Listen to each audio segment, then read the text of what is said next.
तेलंगा खड़िया, इनका जन्म गुमला जिले के मुर्गे गांव में 9 फरवरी 1806 ईस्वी को हुआ।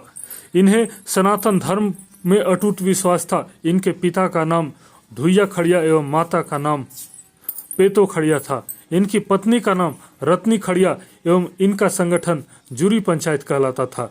1850-60 के मध्य में इनके नेतृत्व में जमींदारों, महाजनों तथा ब्रिटिश सरकार के विरुद्ध आंदोलन हुआ। आंदोलन का मुख्य उद्देश्य जमीन की वापसी था। जमीन पर झारखंडी समुदाय का परंपरागत अधिकार बहाली था। बोधन सिंह के ने तेलंगा खड़िया को गोली मारकर हत्या कर दी। इनका मृत्यु स्थल वर्तमान में तेलंगा तोपा टाण के नाम से जाना जाता है। ठाकुर विश्वनाथ सहदेव 1857 के विद्रोह में नायक ठाकुर विश्वनाथ सहदेव का जन्म 12 अगस्त 1857 को सतरंजी नामक स्थान पर हुआ था। इनके पिता का नाम रघुनाथ सहदेव एवं माता का नाम वनेश्वरी कुंवर था। ठाकुर विश्वनाथ सहदेव ने अपनी राजधानी सतरंजी को से हटाकर हटिया को बनाया था। 1855 ईस्वी में अंग्रेजों के विरुद्ध विद्रोह का बिगुल फूका था। स्वयं को एक स्वतंत्र राजा घोषित कर दिया। 1857 के सिपाही विद्रोह में रामगढ़ बटालियन में 600 सिपाहियों का नेतृत्व ठाकुर विश्वनाथ सहदेव ने किया। इन्होंने मुक्ति वाहिनी सेना गठित की और इसके सेनापति पांडे गणपत राय को नियुक्त किया। ठाकुर विश्वनाथ सहदेव को 23 मार्च 1858 ईस्वी को लोहरदगा में गिरफ्तार कर लिया गया। इनकी गिरफ्तारी का मुख्य कारण विश्वनाथ दुबे का विश्वासघात करना था। इनकी गिरफ्तारी में अंग्रेजी सेना नायक कैप्टन नेसन ने महत्वपूर्ण भूमिका निभाई। ठाकुर विश्वनाथ सहदेव को 16 अप्रैल 1858 को रांची जिला में स्कूल के मुख्य द्वार के पास कदम वृक्ष के नीचे फांसी दिया गया। यह स्थल शहीद चौक के नाम से जाना जाता है। पांडे गणपत राय 1857 के सिपाही विद्रोह में अमर सेनानी पांडे गणपत राय का जन्म 17 जनवरी 1809 ईस्वी में लोहरदगा जिले के भौरो गांव में हुआ था। इनके पिता का नाम रामकिशन राय एवं पत्नी का नाम सुगंधा कुंवर था। पांडे गणपत राय छोटानागपुर महाराजा के दीवान थे था। 1857 के विद्रोह में महाराजा ने इन्हें सेना नायक बनाया था। पांडे गणपत राय ने 1857 के विद्रोह में ठाकुर विश्वनाथ सहदेव के साथ मिलकर भाग लिया, परंतु परहेहाट के जमींदार महेश शाही के विश्वासघात के कारण गिरफ्तार हुए। उन्हें अंग्रेज अधिकारी कैप्टन नेसन ने गिरफ्तार किया। पांडे गणपत राय को 21 अप्रैल 1858 को रांची जिला स्कूल के मुख्य द्वार के पास स्थित कदम वृक्ष के पास लटकाकर फांसी दे दिया गया। टिकैत उमराव सिंह 1857 में अंग्रेजों के समक्ष कड़ी चुनौती पेश करने वाले टिकैत उमराव सिंह का जन्म रांची जिला के ओरमांझी प्रखंड के खटंगा गांव में हुआ था।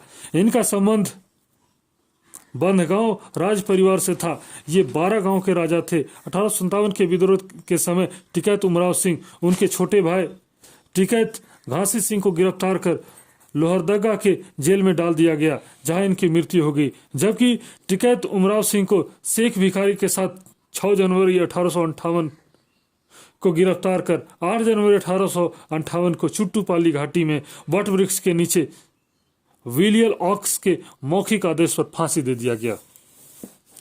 शेख भिखारी 1857 के नायक शेख भिखारी का जन्म 1819 में रांची के ओरमांझा थाना के खुदिया गांव में हुआ था। इनके पिता का नाम शेख पहलवान था। यह शेख भिखारी टिकैत उमराव सिंह के दीवान थे। शेख भिखारी ने टिकैत उमराव सिंह के साथ मिलकर 1857 के विद्रोह में भाग लिया था। अंग्रेज फौज को रोकने के लिए चुट्टूपालू मार्ग को अवरुद्ध किया था। इन्होंने संथालों को भी विद्रोह में भाग लेने के लिए प्रेरित किया। शेख भिखारी को 8 जनवरी 1858 को वट वृक्ष के नीचे चुट्टूपाली घाटी में लटकाकर फांसी दे दिया गया। पोटो सरदार कोल विद्रोह 1830-32 के दमन के बाद कंपनी द्वारा शासन व्यवस्था लागू करने के लिए कैप्टन थॉमस विल्किंसन को कोल्हान क्षेत्र का एजेंट नियुक्त कर दिया गया।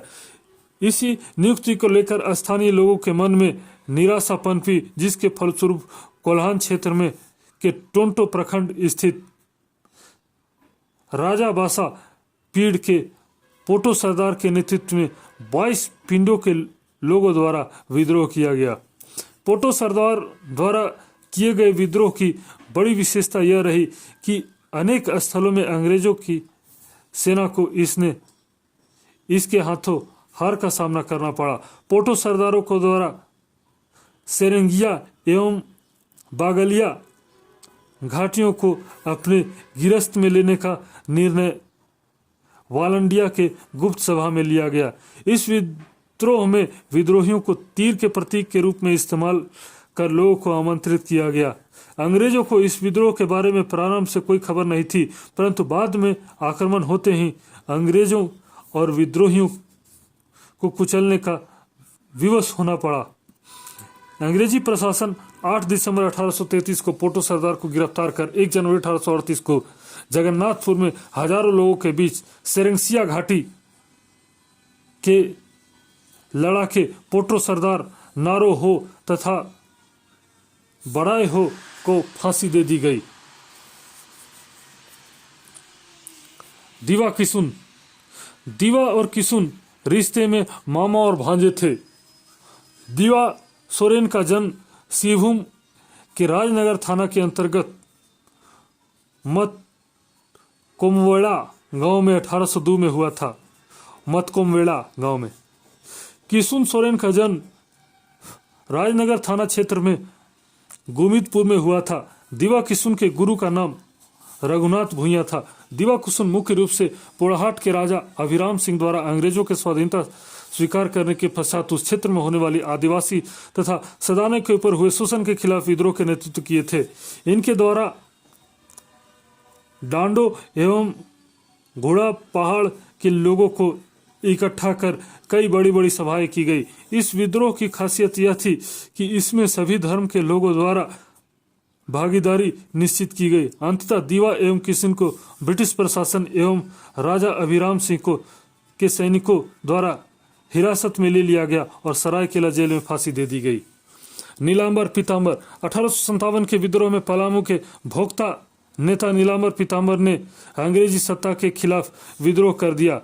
भोक्ता खरवार जनजाति की उपजाति या शाखा है। इस विद्रोह में भोक्ता जनजाति को चेरो जनजाति के साथ मिला। पलामू में 1857 के विद्रोह का नेतृत्व नीलांबर पीताम्बर नामक 2 भाइयों ने किया।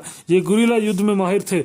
21 अक्टूबर 1857 को नीलांबर पीताम्बर के चैनपुर, शाहपुर तथा लेस्लीगंज पर आक्रमण कर अंग्रेजों के विरुद्ध जंग का ऐलान किया। इसके बाद 13 फरवरी 1858 को भोक्ता सरदार चेमो गढ़ पर डाल्टन द्वारा हमला किया गया।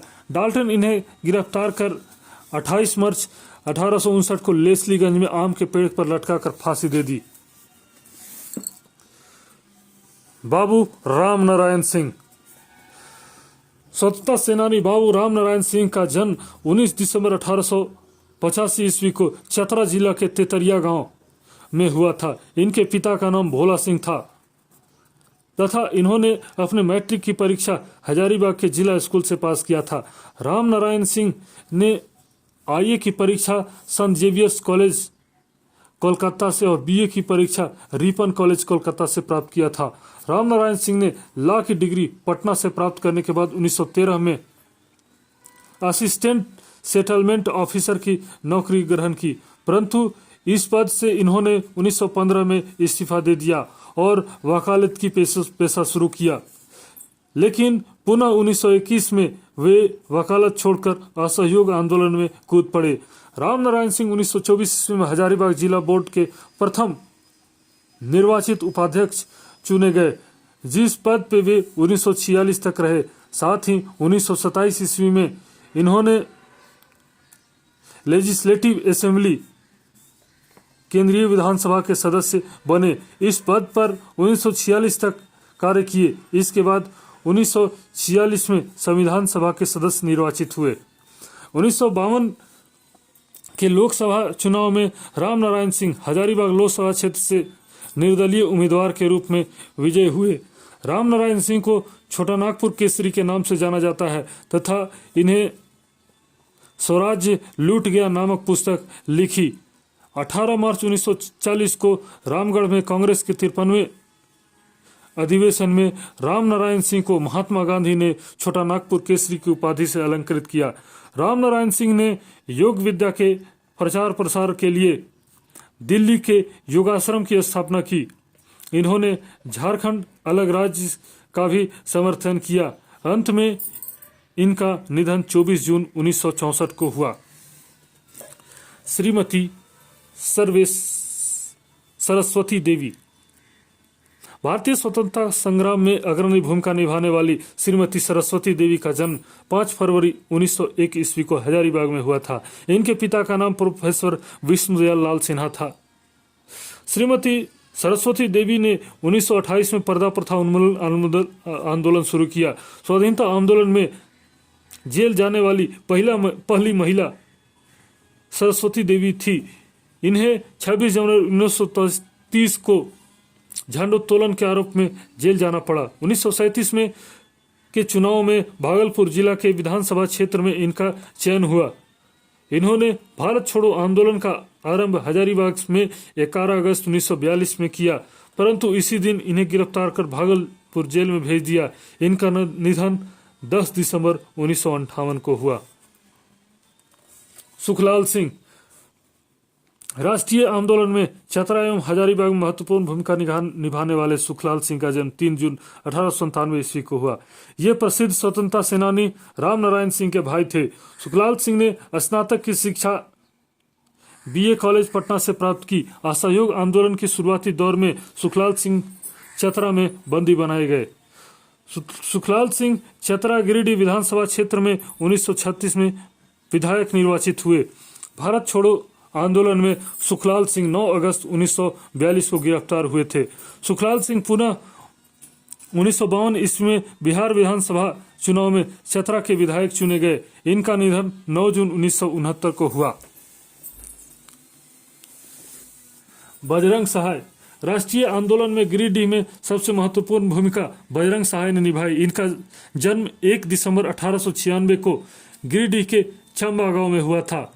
बिहार स्टूडेंट कॉन्फ्रेंस के 6 अक्टूबर 1921 ईस्वी को हजारीबाग में संपन्न 16वें अधिवेशन में उग्र भाषण देने के आरोप में बजरंग सहाय को गिरफ्तार होना पड़ा। इन्होंने गिरिडीह में नमक सत्याग्रह आंदोलन के मुख्य भूमिका निभाई थी। 1942 में भारत छोड़ो आंदोलन में भी भाग लिया। 18 दिसंबर 1962 को इनका निधन हो गया। बजरंग सहाय कृष्ण बल्लभ सहाय बिहार के दूसरे झारखंडी मुख्यमंत्री कृष्ण बल्लभ सहाय का जन्म 31 दिसंबर 1998 को हुआ। इनके पिता का नाम बाबू गंगा प्रसाद था। इन्होंने जिला स्कूल हजारीबाग से मैट्रिक एवं संत कोलंबस कॉलेज हजारीबाग से स्नातक की शिक्षा प्राप्त की। कृष्ण बल्लभ सहाय ने खजांची तालाब के निकट नमक बनाकर नमक कानून को चुनौती दी। बिहार के राजस्व मंत्री के रूप में कृष्ण बल्लभ सहाय ने जमींदारी प्रथा उन्मूलन में महत्वपूर्ण भूमिका निभाई। कृष्ण बल्लभ सहाय 1963 से 67 तक बिहार के मुख्यमंत्री रहे। इनका निधन 3 जून 1974 ईस्वी को हुआ। विनोदानंद झा बिहार के प्रथम झारखंडी मुख्यमंत्री विनोदानंद झा का जन्म 17 अप्रैल 1900 ईस्वी को देवघर में हुआ था। असहयोग आंदोलन के दौरान देवघर में हिंदी विद्यापीठ की स्थापना करने वाले विनोदानंद झा की महत्वपूर्ण भूमिका निभाई। 1923 के चुनाव में स्वराज पार्टी ने इन्हें संथाल परगना का प्रभारी नियुक्त किया था। इन्होंने संथाल परगना में सविनय अवज्ञा आंदोलन की अगुवाई की। इन्हें भारत छोड़ो आंदोलन में जेल जाना पड़ा। देवघर में 11 अगस्त 1942 को विनोदानंद झा के नेतृत्व में जुलूस निकाला गया था। जयपाल सिंह के नेतृत्व वाली झारखंड पार्टी में का कांग्रेस में विलय करवाने में विनोदानंद झा ने सक्रिय भूमिका निभाई। विनोदानंद झा 1961 से 63 तक बिहार के मुख्यमंत्री रहे। इनका निधन 9 अगस्त 1971 में को हुआ। सखाराम गणेश देउस्कर इनका जन्म देवघर अनुमंडल के कौरो गांव में हुआ था। ये मराठे मूल के व्यक्ति थे। इन्होंने क्रांतिकारियों को देवघर में शिक्षा दी। इनके प्रमुख शिष्यों को भूपेंद्र नाथ दत्त थे। प्रमुख शिष्यों में इन्होंने बांग्ला भाषा में देशेर कथा तिलकेर मुकदमा जैसी प्रसिद्ध पुस्तकें लिखी। देशेर कथा में इन्होंने अंग्रेजों की आर्थिक नीति की प्रतिकूल परिणामों का वर्णन किया है। अंग्रेजों ने इन्हें 1910 में इनकी पुस्तक को प्रतिबंधित कर दिया था। प्रफुल्ल चंद पटनायक, इन्होंने अंग्रेजी सरकार के खिलाफ सशस्त्र क्रांति करने के लिए पहाड़िया और संथाल जनजाति के लोगों को संगठित किया। प्रफुल्ल चंद पटनायक प्रसिद्ध क्रांतिकारी नेता और साहित्यकार थे। इनकी गतिविधियों से त्रस्त होकर इनके विरुद्ध देखते ही गोली मारने का आदेश जारी किया गया। मटुकधारी सिंह, देश के स्वतंत्रता संग्राम में इन्होंने मजदूरों की समस्याओं को प्रमुखता से उठाए। मटुकधारी सिंह प्रसिद्ध स्वतंत्रता सेनानी, पत्रकार और मजदूर नेता थे। साप्ताहिक युगांतर नामक पत्र का संपादक इनके द्वारा किया जाता था। आपातकाल के दौरान युगांतर में सरकार का विरोध को लेख लिखने के कारण इन्हें जेल में भी रहना पड़ा था। मटुकधारी सिंह